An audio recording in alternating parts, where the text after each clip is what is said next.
We are almost ready to finish this course. But before doing that, I do want to talk a little about optimization. Optimization is something that you will have to continuously do whenever you're developing a game. Now, what are the tips that I want to share with you? First, every time you make a change, make sure that you're checking here. This little number will tell you how well or how bad your game is running.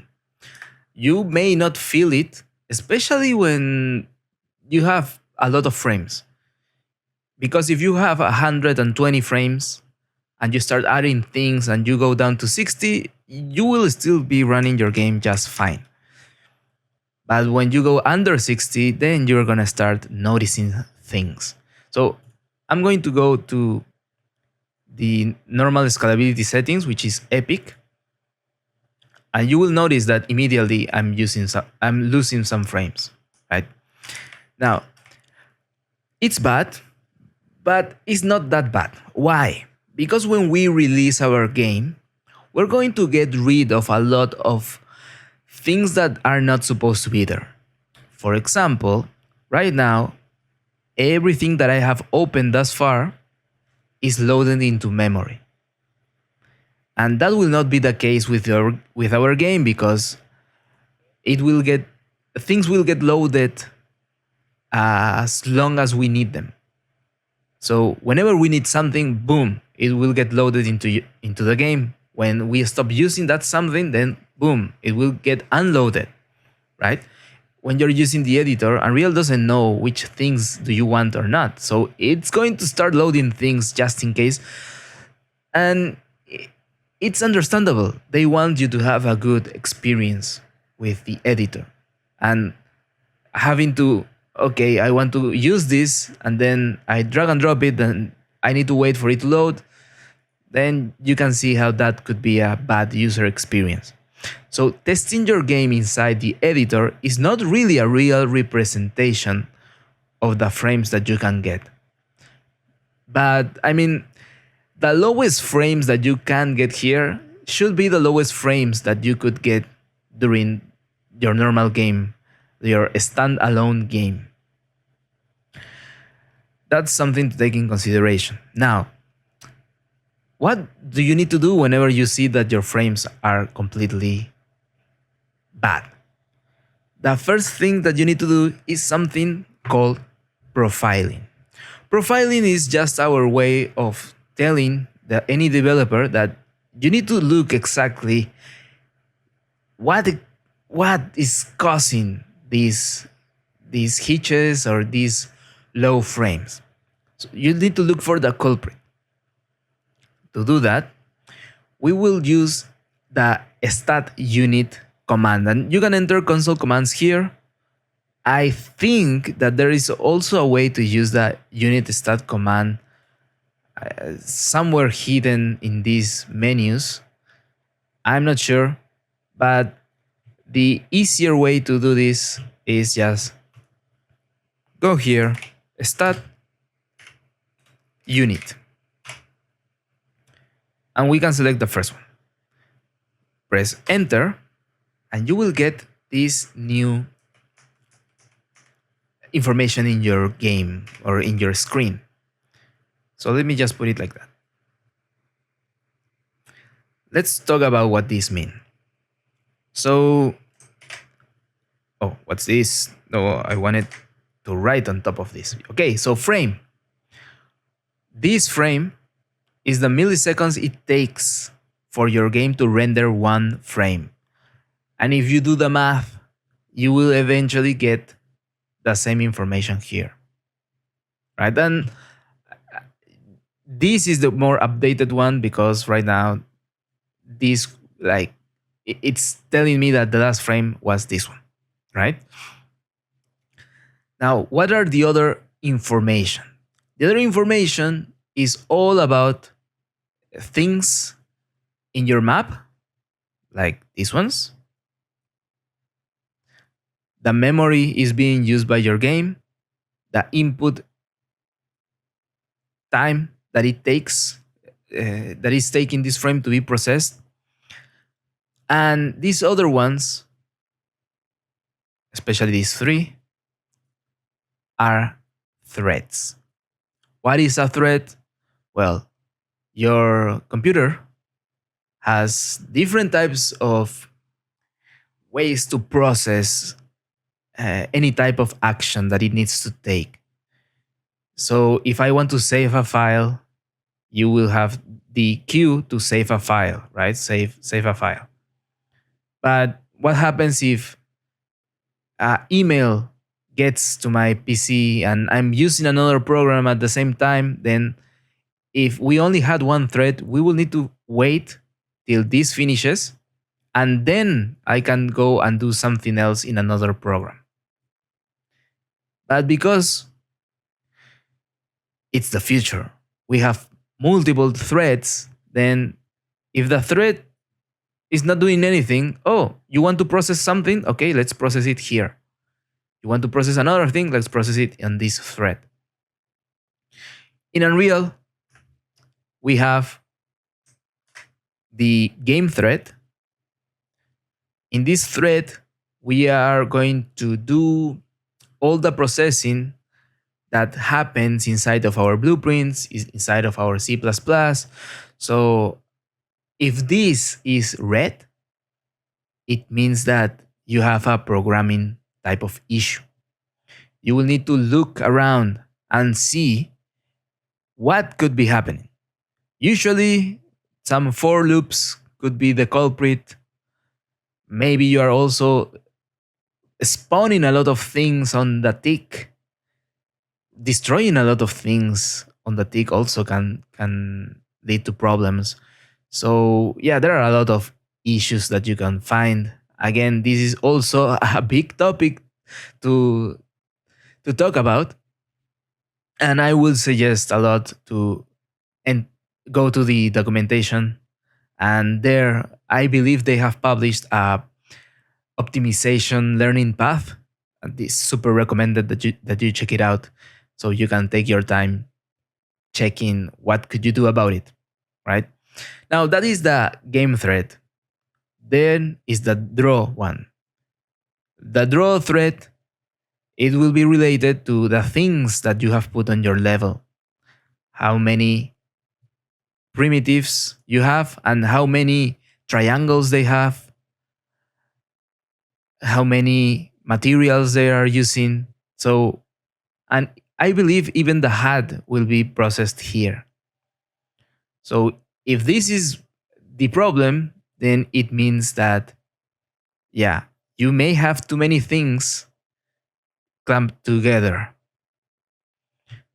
The GPU time, it will be anything related usually to visual effects, to simulations, sometimes also to materials, and post-processing effects. Yeah, you could probably find it there also. This will mean that you have some very heavy visual effects in your level. And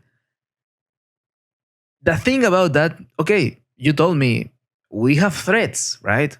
Why am I slowing down? Well, in order for a frame to be processed, all the threads need to finish. So if this is my game thread and this one took 0.2 milliseconds, this is my draw thread and this one took 0.5, and in my GPU, this one took like 1.2, then this one needs to wait, and also this one needs to wait until the slowest one finishes. Otherwise, the frame cannot be processed. And when the frame is processed, well, you do this thing again. Why you do it again? Because if you move, then you will get another type of lighting. You will get another type of behaviors in your game.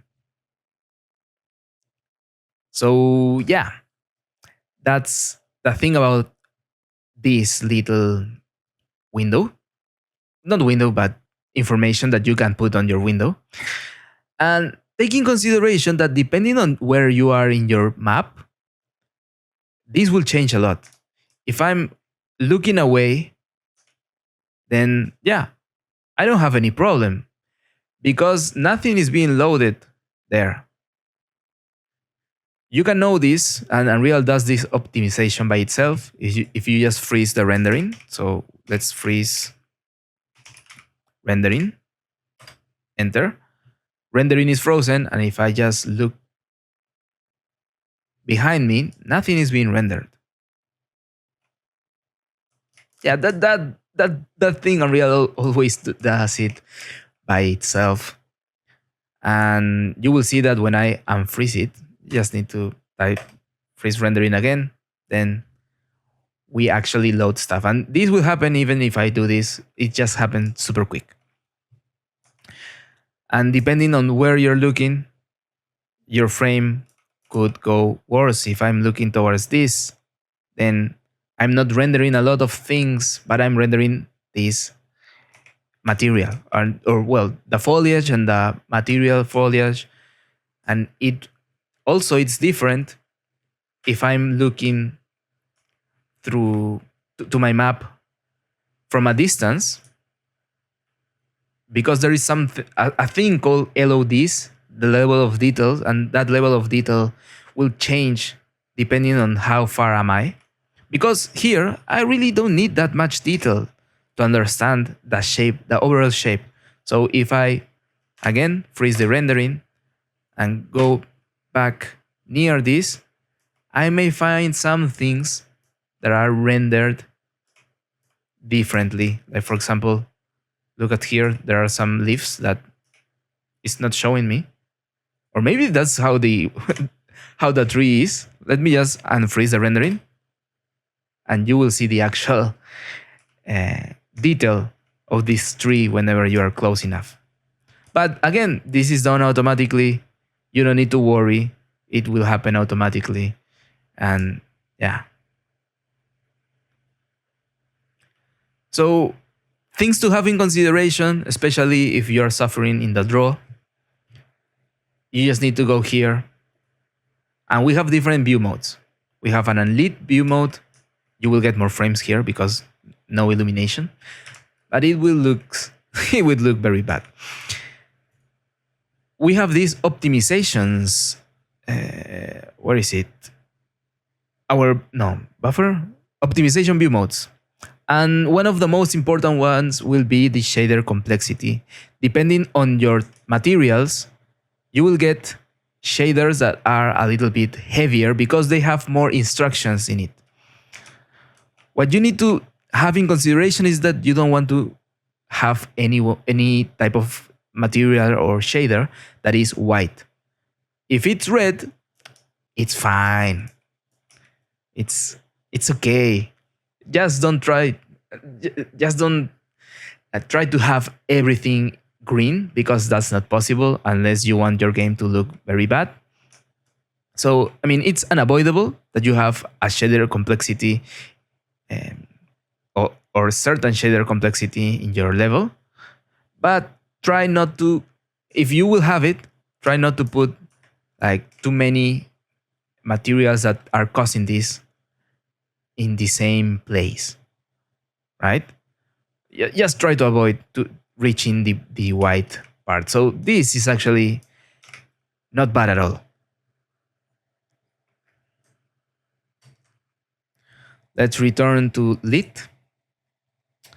And you probably have heard a lot about Nanite. To enable Nanite, you can select your mesh, and let's just find it here. Right click on it, and Nanite. You click here and you will enable Nanite for this mesh. I won't do it, it's going to take some time. And you don't really need to use it if your level is small. Nanite only works, I mean, it works well if you have a mesh that has a lot of triangles, like millions of it, and you have a big map that is using that, right? If that does not apply to you, then you will probably lose some frames if you enable Nanite for all the meshes here. Because look at this mesh. Let's open it. Look at the triangles. We're not reaching even like half a million. So what will be the point of enabling Nanite here? There is no point. It will only add an overhead that will make you lose some frames. Nanite is a great tool. Nanite really makes it possible to work with meshes that have a lot of triangles, which wasn't possible before. But you need to know when to use it. In our case, it's not gonna be really helpful for us. So I'm not going to enable it, but I just show you how would you enable your your your project or your meshes. And whenever you do that, there is also a view mode for that here in Nanite visualization. Make sure to check the overdraw. Right now, nothing is using Nanite except my landscape. And in the case of my landscape, you just need to avoid like putting too much Nanite assets that are very near each other, like overlapping themselves, because it's going to make you lose a little bit of performance there. But again, it's not that restrictive, but you do need to take in consideration whenever you are seeing like a bright color, like, oh, let's have let's have a little bit of care whenever we are using Nanite in our map. But yeah, again, this is also another big topic to explore. But I hope that you at least can start profiling your thing. So whenever you ask in the forums, hey, my game runs very poorly, you are at least know how to explain yourself. Like, it's not the game, it's not the programming, it's probably all the meshes that I have added to my map. So let me just uh, remove the stat unit, and you will see that now my frames are not ideal. This will get solved if I just close this and open my project again. Or I can just go here and change the viewport scalability, and I will gain some frames. But yeah, I think it's more on the side that I have a lot of things loaded because I added the character and I was testing a lot of things. So yeah, even here the memory, it showed me the message that, oh, your memory is pretty full, so be very careful.